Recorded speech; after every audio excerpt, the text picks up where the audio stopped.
Bienvenidos a su podcast Desprogramados, el podcast donde nos atrevemos a cuestionar las creencias que se nos han ido programando desde pequeños, que muchas veces mencionadas como verdades absolutas nos limitan más de lo que nos liberan. Yo soy Lilia Pineda. Y yo soy Wendy Pineda. Y el día de hoy queremos platicarte acerca de algo que probablemente lo traemos inconscientemente, pero hay un trasfondo. Así es. Hay algo ahí y no lo hemos visto. En esta ocasión traemos para el episodio la herida del rechazo.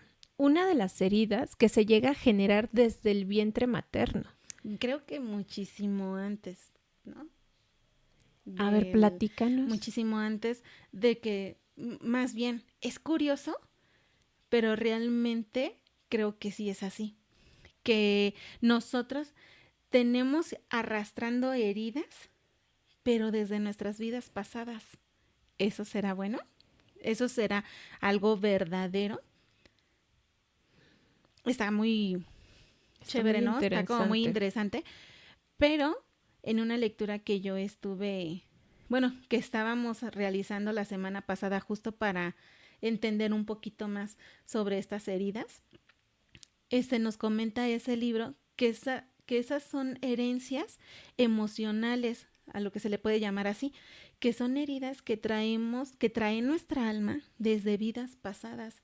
Pero mientras esa alma no trascienda, no haya trabajado esas heridas, esa alma va a seguir reencarnando. Aquí la importancia, les vamos a dejar el nombre del libro aquí. Uh-huh. Y es importante, quien trabaja es el personaje que es el vehículo de esa alma. Del alma. ¿No? Para que el alma pueda trascender ese tipo de heridas. Mientras el vehículo no se preste para trascender esas heridas, esa almita nunca va a poder descansar, por decirlo de esta manera, porque siempre va a estar reencarne y reencarne y reencarne. Y lo más curioso es de que la alma elige a sus padres que llevan esas heridas similares, por eso es que se dice que esas heridas no las heredan nuestros padres. Qué interesante. Qué interesante. Sí, mucho. Pero entonces profundicemos sobre el tema de la herida del rechazo.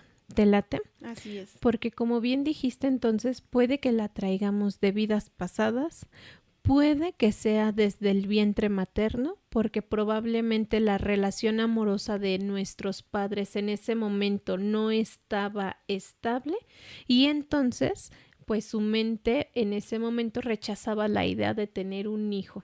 Y por lo tanto, cuando el niño ya estaba concebido, pero tú por tus problemas que tenías con tu pareja, pues probablemente ahí hubo un rechazo de ahorita un bebé, no.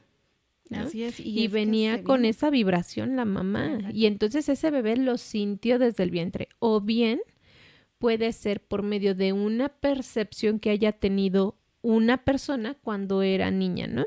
Esto se da con base al libro que traemos sobre la mesa el día de hoy. Esto se puede dar de mamá a hija, ¿no? De papá a hijo. Siempre se va a hacer con el papá o el tutor del mismo sexo. Esa herida se genera por mamá a hija o papá a hijo. Espero haber sido clara y no ser muy redundante. No, sí. Pero esa es la percepción también de un niño. Así es. Uh-huh. No es que no valga. Lo que pasa es cuando nosotros somos niños no tenemos visibilidad de muchas cosas que están viviendo en ese momento los adultos, ¿no? Entonces nuestra percepción, al ser más reducida, pues puede también y tiende a llegar a ser errónea, ¿no? Así es. Entonces, vamos a indagar un poquito más sobre esta herida. Entonces, Lili, uh-huh. Y si tú nos quieres comentar sobre esto. Sí, y como bien ya habíamos comentado, todo eso viene como una herencia emocional. Sin embargo, también lo que es el rechazo se puede generar desde muchísimas formas. Una de las formas de la cual nosotros le podemos generar rechazo a un niño es la forma de cuando si el niño te quiere abrazar, y al momento que le digas, no, espérate, no puedo, por el momento estoy ocupada. Ay, tú siempre te fastidioso con tus abrazos y con tus besos. Ahí nosotros ya le estamos generando esa herida al niño. Otro ejemplo de la forma en la que podemos generarle herida a un niñito inconscientemente, ojo mamás, esto es inconscientemente, cuando la mamá está como muy sumergida en sus pensamientos y en esa emoción como de impotencia que sienten cuando no se pueden realizar como personas. Me refiero a que no tienen el tiempo, no sé, a lo mejor de irse a arreglar el cabello, de irse a poner uñitas, de poderse maquillar. Y no se pueden desarrollar profesionalmente, realizar una actividad que a ellas les guste, porque tienen que estar en casa cuidando a los niños. Porque los niños le absorben tiempo, las obligaciones de casa. Entonces es ahí cuando nosotros ya estamos rechazando a los niños o al niño. Pero eso ya es a nivel inconsciente. O sea, la mamá se siente frustrada porque siente que no puede hacer nada, pero inconscientemente esa herida ya se la está generando a su hijo. Y qué triste. De acuerdo. Como bien lo mencionas, es de forma inconsciente. Yo siempre lo voy a repetir y no me voy a cansar de hacerlo. Los papás no quieren generar heridas en sus hijos. Por supuesto. Pero si en este momento usted al escuchar esto se llega a identificar en el tema de, pues sí, yo tiendo a hacer es algo descortés a final del día, ¿eh? Es ser descortés porque existe la forma de poder decir, ¿me permites un minuto? Ahorita no estoy en mi mejor momento, pero si tú me regalas un minuto, o la otra alternativa que tiene es que en ese momento que un niño se acerque o su hijo se acerque o un familiar se acerque con usted y quiera un abrazo o quiera su atención, préstele la atención, porque también es momento de que usted regrese consigo mismo. Para prestar atención necesitas tener tus 5 sentidos ahí bien puestotes para que nosotros como que cachemos la idea o el mensaje que nos trata de decir la otra persona. Entonces también es momento para que usted se detenga. Probablemente se está yendo mucho a sus pensamientos, pero algo que funciona sí o sí, en verdad, porque le da una estructura al cerebro, es escribir. Cuando usted se sienta de una forma agobiada, porque a lo mejor la carga como mamá, la carga como papá es demasiado y lo está absorbiendo a nivel energía, usted ya se siente súper bajo en energía, ¿no? Que todo el tiempo Agotado. te sientes cansado. Entonces es momento para que en verdad se den la oportunidad de comprar una libreta y escriban cómo se sienten, realmente cómo se sienten. Y una vez que prácticamente usted desalojó todo el pensamiento, que ya se quitó todo este pensamiento porque ya lo escribió en una libreta, dése la oportunidad de sentirlo ahora en el cuerpo, para que evitemos hacer este tipo de cosas, porque, reitero, sí lo hacemos de forma inconsciente. A veces es mucha la preocupación, ¿no? Pero dejemos las preocupaciones, porque es eso, se preocupa. Lo que tiene que hacer es ocuparse, no preocuparse, ¿sí? Porque Así eso es es nada más a nivel mental. Usted ocupa su mente con ideas que ni siquiera está llevando a la acción. Por eso mejor se tiene que ocupar. Ya dejemos las preocupaciones de lado. Aquí necesitamos ocuparnos. ¿Y cómo lo vamos a hacer? No estoy diciendo que es incorrecto que usted se sienta agobiado, que todos tenemos el derecho de sentirnos y de vivir las emociones. Ese es su derecho. Pero también la otra persona tiene el derecho de recibir lo mejor de cada uno de nosotros. Así es, y recordemos que son niños. Exactamente. Un niñito no está pensando de si su papá se siente preocupada o si su mamá viene cansada, ¿no? Entonces ellos solo son niños. Yo sé que a veces suena más como regaño el hecho de que, créame que a veces yo hasta me siento mamá, ¿no? En verdad me siento la mamá de los pollitos porque yo cuando de repente ya llego a ver los episodios digo, yo termino regañando a la gente. Yo los termino regañando, pero no es la intención. Mire, necesitamos expandirnos a nivel conciencia. ¿Y qué pasa? Yo siempre lo voy a repetir, nosotros como adultos, porque ya somos los adultos aquí, tenemos heridas. hay que trabajarlas, hay que, repito, ocuparnos en ellas. Pero ahora pongámonos, yo el otro día me ponía a pensar en verdad que nuestra alma, cuando tenemos hijos, nuestra alma se fragmenta en cada uno de nuestros hijos. Véase usted en su hijo, no para que usted le dé sus sueños a su hijo, no. Véase en su hijo para que usted trate a ese niño como le hubiera gustado que la trataran de niña, con la intención de que no le generemos una herida. En el día de hoy en específico es la herida del rechazo, para que no le generemos a nuestro hijo una herida de rechazo, para que ese niño pueda crecer sabiendo que en cualquier situación en la que se encuentre mal va a poder llegar con mamá o con papá y siempre van a estar ahí para, más que recibir una llamada de atención, para saber que va a estar bien. ¿Sabes?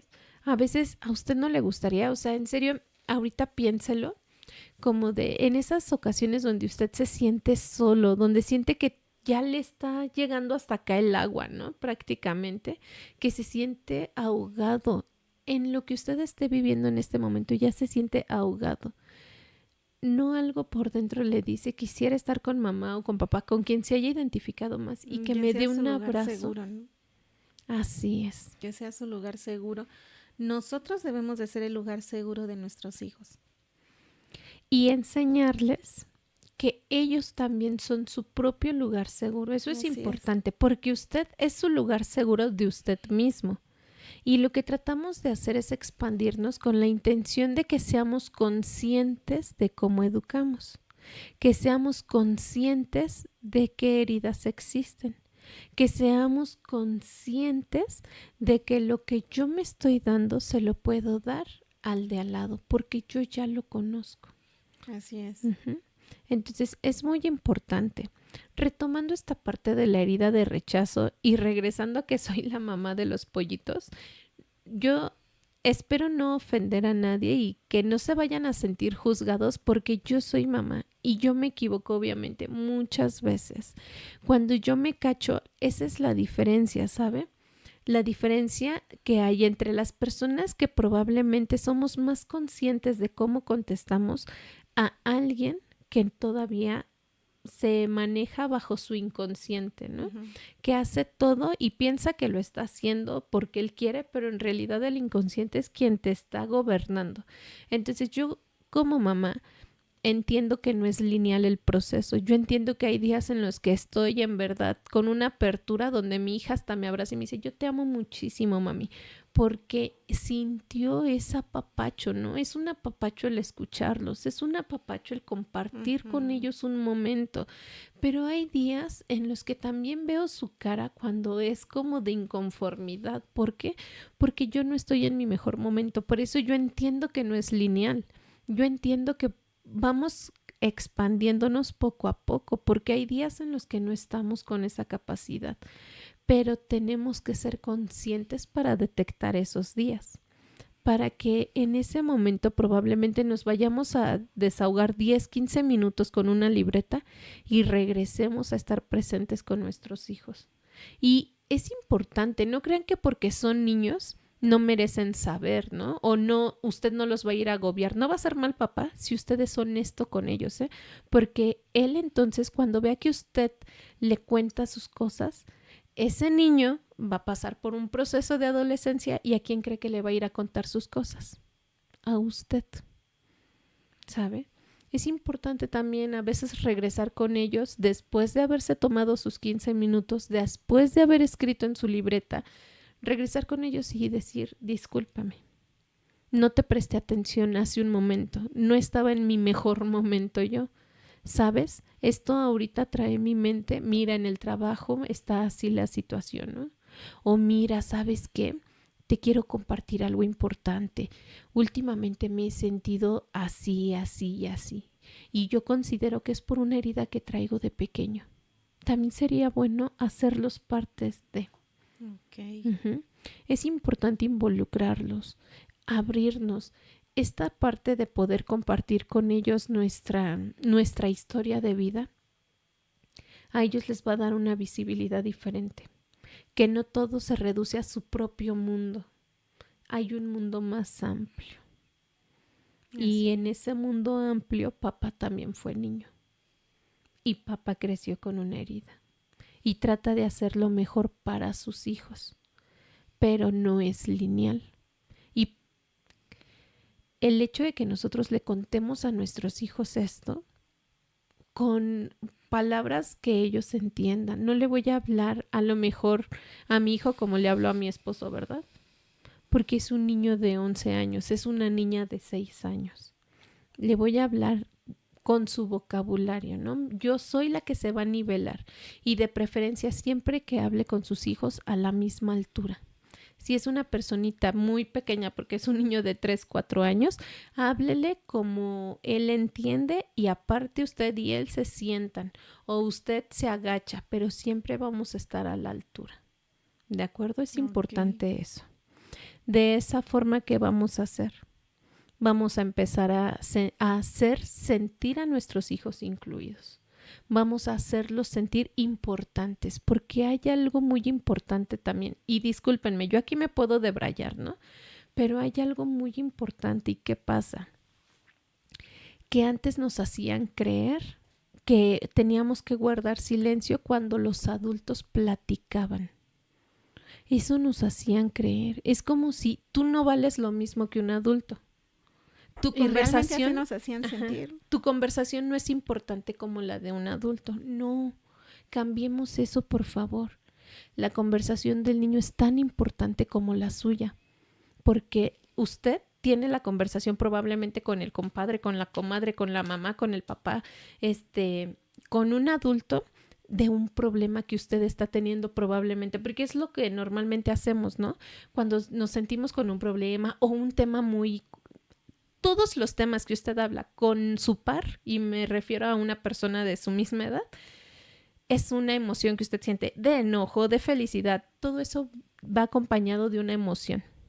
Cuando el niño le habla de un tema que a él le interesa nada más, sea una caricatura, sea lo que sea, ¿no va acompañada también de una emoción? ¿Es o no importante? Es importante. Entonces hágale sentir esa importancia a su hijo. ¿Qué podemos hacer? Que es diferente. No interrumpimos pláticas porque es de mala educación. Eso es diferente a están hablando los adultos, ¿sabe? ¿Sí o no es diferente? Piénselo usted nada más, ¿no? Pensémoslo. Es diferente, no interrumpas porque hasta un adulto sabe que si alguien está hablando, usted no va a llegar cuando su jefe está hablando con el otro jefe, ¿no? Y va a llegar bien, bien acá porque lo de usted es bien importante y a ver, con permiso, ¿no? Pues no, usted permite que terminen de hablar y después usted aborda a la otra persona. Eso es lo que tenemos que enseñarle a un niño, ¿no? Que no se interrumpe. Pero también le voy a enseñar al niño que no es una conversación de adultos. Voy a hacer a mi hijo partícipe de esa conversación, ¿no? ¿Cómo ves tú? ¿Tú qué hubieras hecho, mi amor? ¿No? ¿Qué te parece a ti, hijo? ¿Sabe? Pero hagámoslos parte de nosotros, de nuestra vida en conversaciones y en todo. Eso sería importante. El episodio pasado hablábamos de los dispositivos, de esta onda, ¿no? Creo que la parte de involucrarlos es sabiendo que tan importante es lo que un niño habla como lo que usted habla.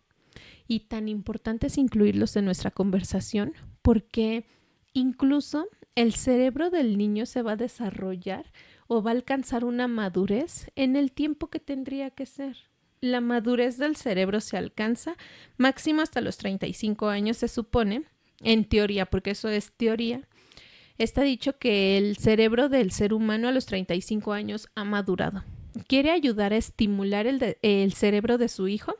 Póngale ejemplos, póngale casos prácticos al niño, algo que le permita empezar a analizar, ¿no? Empezar a desarrollar esta parte de nuestro lóbulo frontal, ¿no? El izquierdo, que es el que dicen que es el analítico, el más lógico y el más razonable, ¿no? Y esta onda. Okay. Bueno, pues póngale casos prácticos a su hijo. ¿Tú qué harías si pasara esto? Y entonces el niño tiene la necesidad de ponerse a pensar. Ese es un tip muy bueno. No, y también es que tienen que ponerles actividades de acuerdo a sus edades. Hay muchas personas que prefieren tener al niño sentado ahí viendo sus videos, pero los juguetes allá regados. O la cama, si ya están grandecitos, la cama está extendida. O sea, también para que tengan como un desarrollo mejor también, es importante ponerles actividades de acuerdo a sus edades. Ya estás, no sé, tienes 5 años, 6 años, yo creo que a esa edad ya deben de aprender a tender su cama. Así es. Están bebitos, pues recoge tus juguetitos. Así es, necesitamos aprender a estimular a los niños. En algún punto, y perdón que nos salgamos de contexto, no estamos hablando de la herida de rechazo, pero es que es tan importante abordar estos temas. Si usted conoce o a lo mejor usted está pasando por esta parte donde hay niños de 3, 4 años que no hablan bien. ¿Por qué? Porque los niños no tienen una necesidad de hablar porque se comunican. A final del día se llegan a comunicar con papá o con mamá. Yo antes de tener hijos siempre decía, ¿cómo es que los papás le entienden al chamaco, no? Aparte yo decía chamaco, pero yo tendría unos 15, 16 años, ¿no? Y yo veía a los niños así como de, cuando hacían, y el papá le pasaba el vaso de agua. Y yo me quedaba así como de, pues si nunca dijo quiero agua, ¿no? ¿Cómo le da un vaso de agua? Inconscientemente, o sea, eso era muy inconsciente porque aparte yo no tenía hijos. Bueno, pues hay algo muy importante en esto, porque nosotros no le generamos necesidades a los niños. Y eso es cuando papá y mamá todo le acercan sin estimularlo. Entonces también este es otro tip muy importante para quienes tienen niños pequeños.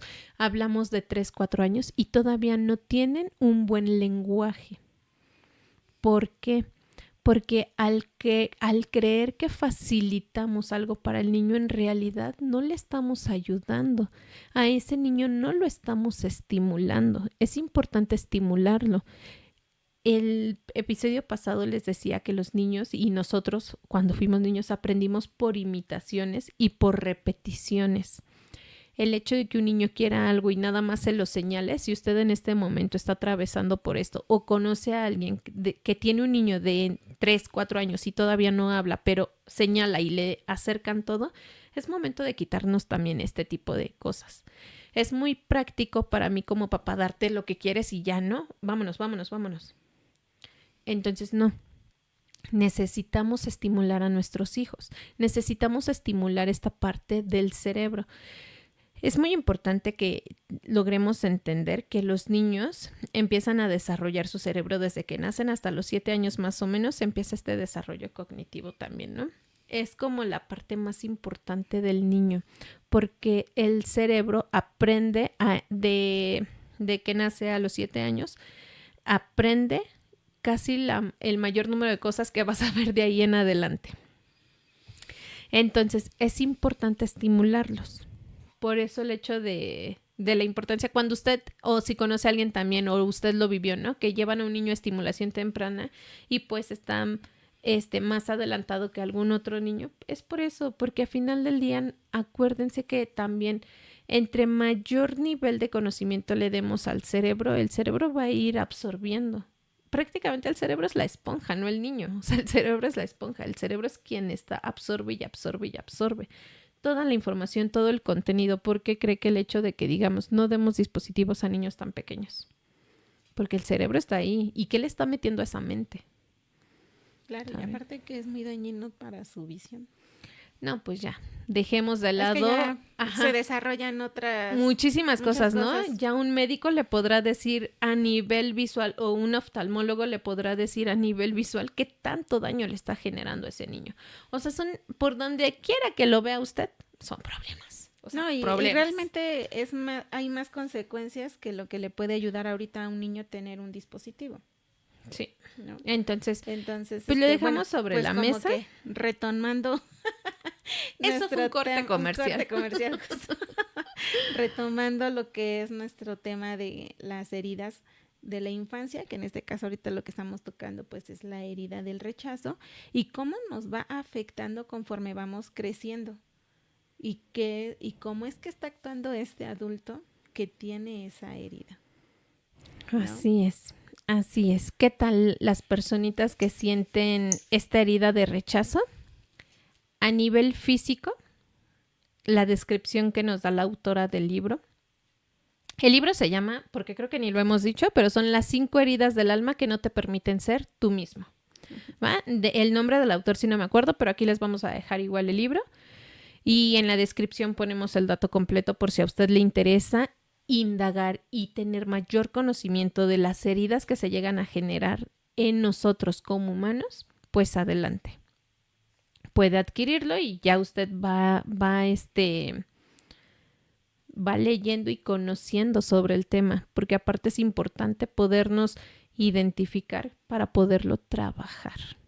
Entonces, lo que nos comenta la autora es que estas personas con una herida de rechazo son personas que no quieren ser vistas normalmente por miedo a que los rechacen, o estas mismas personas llegan a rechazar a los demás, pero es por el mismo miedo.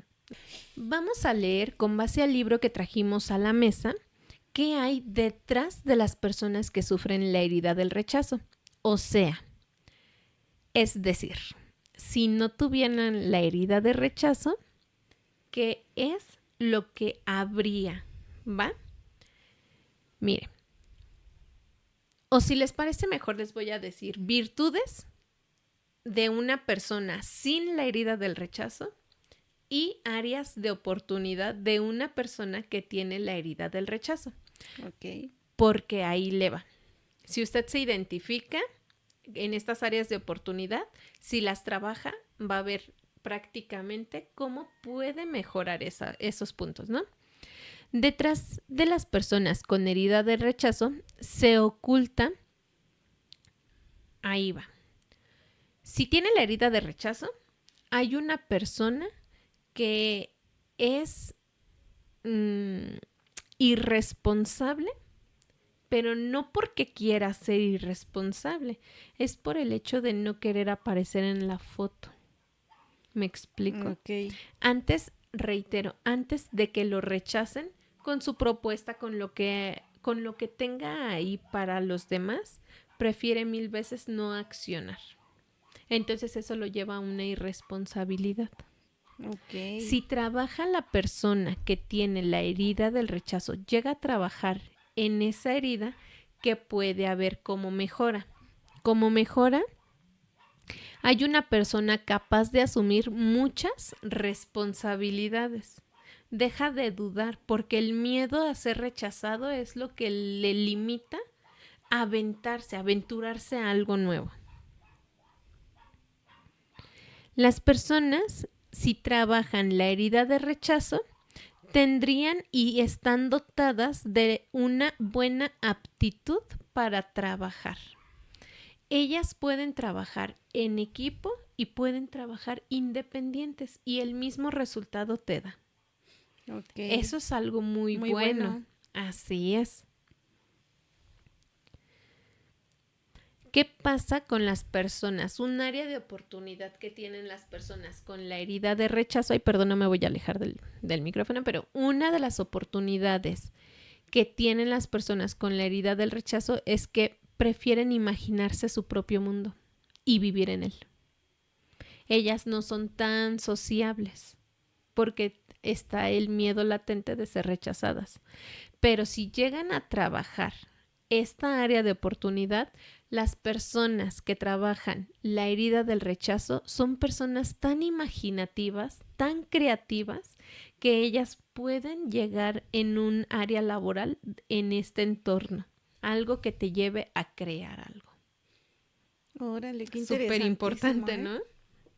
O sea, si lo trabajas, puedes explotar ese potencial, que ahorita ese potencial lo estás canalizando, pero para imaginarte un mundo donde seas tú nada más. Estas personas, dice, sin necesidad de otros a toda costa, pueden apartarse de los demás sin problemas y sentirse bien solas. Pero si llegan a trabajar esa área de oportunidad, son personas capaces de actuar en la medida de que se requiere en caso de urgencia. Okay. Entonces, tenemos que trabajar estas áreas de oportunidad. Si tú te identificas como alguien con la herida de rechazo, porque incluso contigo mismo eres injusto y te estás a cada ratito como, ya saben, como autosaboteándote, así es, ¿no? Y no aceptándote, porque siempre te cuestionas de, ay, ¿por qué soy así, no? Casi creen que no valen mucho. Entonces, no, eso es algo que se tiene que trabajar, ¿vale? Así es. Y qué triste, ¿no? Qué triste que se sientan de esa manera o que ellos mismos minimicen todo lo que tenga que ver con ellos. Uh-huh. Algo que, miren, les puede servir muchísimo es adentrarnos en qué momento nos sentimos rechazados. En verdad, si usted se llega a identificar con la herida del rechazo, porque se siente que en todo momento sus ideas no son buenas, ¿no? Nadie elige sus ideas. Ya se siente rechazada también una persona por el hecho de que no elijas una de sus ideas, ¿no? Que propone, hoy de estas personas, es que yo propongo y nunca me eligen. Es que yo trato de ayudar, pero conmigo nunca recurren. Entonces, si usted se llega a sentir con esta herida o por algunas otras características, usted también escríbalas, ¿sabe? No nos limitemos únicamente a esta autora, no a este libro. Si usted también ya detecta otras características que son sobre la herida del rechazo, escríbalas. Le puede ayudar a alguien a identificarse probablemente y a trabajar sobre eso, porque no crea que nada más es identificarnos y decir, es que yo tengo esta herida, ¿no? E irnos excusando por la vida de, discúlpame, yo te rechazo porque yo soy rechazado. No, eso no se vale. Lo que se vale es trabajar, es expandirnos, ¿va? Es expandirnos y ser mejores, ser más conscientes. Entonces, si usted detecta que tiene esta herida, ¿qué sería bueno hacer? Sentarnos con nosotros mismos, identificar en qué momento se nos generó esta herida. Una vez que identificamos, si fue en la niñez, le latería si se escribe una carta donde usted externe perfectamente por qué se sintió rechazado. ¿Por qué se sintió? ¿Va? Okay. ¿Por qué se sintió rechazado? Una vez que usted tenga escrita la carta de por qué se sintió rechazado, ahora la va a leer. Y ahora como adulto le va a explicar a ese niño que se sintió rechazado qué asunto probablemente como adulto vivía la persona de la que usted se sintió rechazada, sea mamá, sea papá. Porque muchas veces, créame, que no es porque lo quieran rechazar. Los papás, yo digo que antes no tenían tantas herramientas como las tenemos ahora, ¿no? Incluso las mentes, y hay mentes tan cerradas que yo lo he escuchado en conversaciones y pues, yo normalmente me guardo silencio, ¿eh? Por eso digo, llego al podcast y me desahogo. Porque yo escucho a mucha gente y digo, bueno, es su percepción. La respeto, pero no la comparto. ¿Por qué? Porque hay muchas mentes que dicen, ahora que ya existe este trauma, que ya existe el bullying. No, en mis tiempos no existía eso. No, si usted es de los que dice eso, déjeme le digo que todo el tiempo ha existido. Lo que no existían eran las herramientas para ver que existía eso. Pero todo el tiempo ha existido lo mismo. La cosa es que ahorita ya tenemos herramientas para cómo trabajarlo. Dejen de cerrar su mente. Dejen de cerrar. Evolucionamos. Yo me acuerdo mucho, yo tenía un compañero en la secundaria, no voy a decir su nombre por respeto de él, pero tenía un compañero en la secundaria que era muy introvertido. Él casi no hablaba. ¿Y qué pasaba? También tú lo tuviste después como compañero, ya sabrás de quién hablo. ¿Qué pasaba? Que este niño, al ser tan introvertido, no se expresaba. Este niño tenía como 2 amigos más que eran muy similares en personalidad. Y actualmente, ahora que yo veo como las características de los niños con autismo, creo que ese niño tiene autismo. que ahorita ya es un joven, ¿no? Así como yo.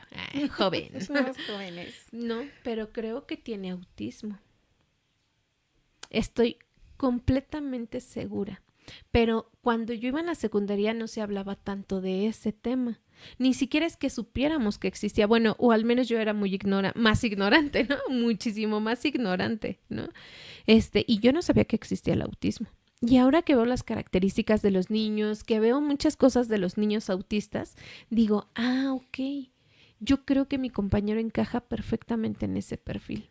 Y es que antes tampoco estaba ese programa en las escuelas. Hoy en día hay programas en las escuelas que me parece que se llama USAER y es una parte de la escuela, por decirlo de esta manera, donde les enseñan de diferente forma a los niños que tienen algún tipo de discapacidad. Bueno, no es una discapacidad. No es que sea discapacidad, pero me refiero a que hay niños con neurodivergentes. Sí, a lo mejor en este caso el autismo. Pero hoy por hoy hay escuelas donde aceptan a niños con discapacidad y USAER es el encargado de enseñarles a los niños de acuerdo a sus capacidades. O sea, no me refiero al autismo como discapacidad, sí, o sea, no. De hecho, yo creo, y siempre se lo he manifestado hacia mi hermana, yo creo que los niños autistas son personas que están evolucionadas a nivel cerebral, ¿no? A nivel neuronal, porque el cerebro o sea, el cerebro humano, como en términos, ¿no? Y probablemente estoy mal, tienen que investigar también, pero el cerebro humano pues no ha evolucionado, o sea, el cerebro está programado para la supervivencia. O sea, de esa forma está diseñado nuestro cerebro. Pero lo que pasa con los niños autistas, digo, ese es otro tema, pero se lo quiero dejar también ahí como de tarea por si usted quiere investigarlo. Los niños autistas están a un nivel más elevado, más cañón. Y para mí, el hecho de que yo quiera, por ejemplo, ayudar a niños, porque yo quiero aprender de ellos. Yo creo que hay mucho que aprender de los niños, demasiado. Y los niños con autismo, bueno, creo que traen otra programación a nivel cerebral y creo que esa programación es la evolucionada, es la versión mejorada. Entonces, por ahí yo creo, no estoy diciendo ni yo tengo estudios ni nada, pero primeramente Dios, el día de mañana me voy a dedicar a ciertas cosas y dentro de esas cosas va a ser estudiar mucho esa parte, porque creo que es un cerebro ya evolucionado. Pero bueno, dejemos ese tema aparte porque honestamente no sé completamente sobre él. Entonces, hablando de lo que yo les decía y retomando, es que ahorita ya tenemos las herramientas para a lo mejor nombrar de una forma algo que los que, repito, llegan a tener todavía la mente muy cerrada, dicen que eso no existía antes, pues sí existía, la cosa es que no tenía un nombre, ¿vale? Así es. Pero sí existía. Ahorita ya están las herramientas para que nosotros podamos trabajar y mejorar cómo educamos a los hijos, ¿va? Necesitamos evolucionar como sociedad. No se cierre a que, en mis tiempos, antes no tenía que darle a mi hijo un psicólogo, llevarlo al psicólogo, ¿no? Pues ahorita sí, y gracias a Dios, qué bueno que ya existe una herramienta más. Así es. Entonces hagamos personas más conscientes. El hecho de que nosotras hablemos a nivel conciencia y que nos expandamos es porque yo sé perfectamente que al momento de expandirse usted, al momento de expandirnos nosotras, vamos a poder dejar una mejor educación a las mentes pequeñas y esas mentes van a trabajar aún mejor. Tengo la teoría, y es únicamente una teoría, que nosotros pues sí el alma reencarna. Es teoría personal. El alma reencarna. ¿Por qué? Porque ha venido a cumplir un propósito, pero no solamente a cumplir un propósito, ha venido a trabajar ciertas heridas. Y esas heridas son el rechazo. El día de hoy en específico el rechazo. Si Dios quiere, la semana que entra hablamos sobre el abandono. Si a usted le interesa o se llega a identificar, pues espere el episodio porque hablaremos sobre el abandono. Y así vamos a ir hablando de cada una de las heridas con la intención de que sí, mire, algo que tengo bien así, sin duda alguno, como analizado, no sé ni siquiera si decir analizado, pero que lo siento plenamente, es que el alma, en cuanto se identifica con algo, resuena. O sea, usted sienta su alma, por favor, como que como si hiciera match con la mente y dijera, de aquí somos, ¿sabe? Entonces tratamos de tocar las heridas. La semana pasada fue el apego evitativo. Esta semana, gracias a Dios, ha sido la herida del rechazo, y así nos vamos a ir por herida, con la intención de que si nosotros podemos ayudarlos a identificar qué herida es la que usted tiene, la pueda trabajar, y de esa forma podamos ir evolucionando. Y con base en eso, cuidemos el cómo educamos. Cuidemos el cómo acompañamos en su desarrollo y crecimiento a nuestros hijos. Es lo mejor que puede haber, porque regresando, yo creo que hago muchos cortes comerciales yo, pero regresando a esta parte de que yo creo que el alma reencarna, imagínese si tiene que reencarnar su alma y se expande en este plano terrenal con este personaje, se expande un poquito más. Si llega a reencarnar, ya no va a tener que trabajar lo mismo, ¿verdad que no? Va a tener que trabajar a lo mejor otra cosa. Y de esa forma el alma se va a ir expandiendo. Cuando logre cumplir su objetivo, su propósito al que vino su alma, yo creo que es el momento en que el alma se encuentra nuevamente y se hace uno mismo con Dios. Es mi forma en la que yo lo interpreto. No le estoy diciendo que así sea. Es lo que yo interpreto y de la forma en que yo creo que el alma un día va a terminar trascendiendo, que ya no va a reencarnar, pero cuando logre cumplir su objetivo y trascender todas las heridas que como humanos llegamos a sentir. ¿Va? Ok, muy interesante. Vale. Pues no sé, gordita, si hay algo más que tocar sobre este tema. Si a usted le interese, probablemente nos estamos quedando cortas y a usted le interesa, ¿sabes qué? Toquemos alguna otra cosa adicional, porque la siguiente semana va a venir la herida de abandono. Si quiere que hablemos a lo mejor más profundo, que hablemos de algo más sobre las heridas, con todo gusto, créame. Si no me lo aprendo o si no terminé de cacharlo, vengo y leo el libro. ¿Sabe? Sí, ¿qué más da? La cosa es aprender. O sea, puedo leerlo y yo vergüenza, o sea, en cuestión a expresarme, hablando desde lo que sé y hablando desde lo que leo, no me da, ¿no? O sea, no. Muy bien. No, mami. Yo creo que y espero que a muchos nos ayude este episodio, que nos identifiquemos. Bueno, si es que nos identificamos con la herida, pues la trabajemos. La trabajemos, evolucionemos, seamos mejores y heredemos eso a nuestros hijos, lo mejor de nosotros, para que ellos puedan crecer siendo unos adultos. Sean unos adultos conscientes, ¿va? No digamos, porque yo le iba a decir, seamos unos adultos sanos, pero ¿qué es sano? O sea, ¿qué es sano? ¿Va? Seamos adultos conscientes. Entre mayor conciencia, yo creo que vamos a dejar como de lastimar a las personas, ¿sabe? Porque vamos a ser tan conscientes de que al de enfrente o al de al lado lo puedo lastimar con esto, que pues simplemente nosotros nos vamos a trazar una línea, un propio límite, ¿va? También hablemos de límites, es importante. Así es. Uh-huh. Bueno, pues entonces nos vemos en un siguiente episodio. Chatita, muchas gracias por compartir, por estar aquí y gracias a usted, porque en verdad que nos encanta estar hablando aquí, diría mi mamá, como merolicas, pero nos encanta mucho traer estos temas a la mesa, esperando que nos ayuden a expandirnos y por supuesto que para ser mejores. Definitivamente. Perfecto, pues muchísimas gracias. Nos vemos en un siguiente episodio. Les mandamos un enorme abrazo. Recuerde que mi nombre es Wendy Pineda. Y yo soy Lilia Pineda. Dios los bendiga. Que se encuentren bien y un fuerte abrazo. Hasta la próxima.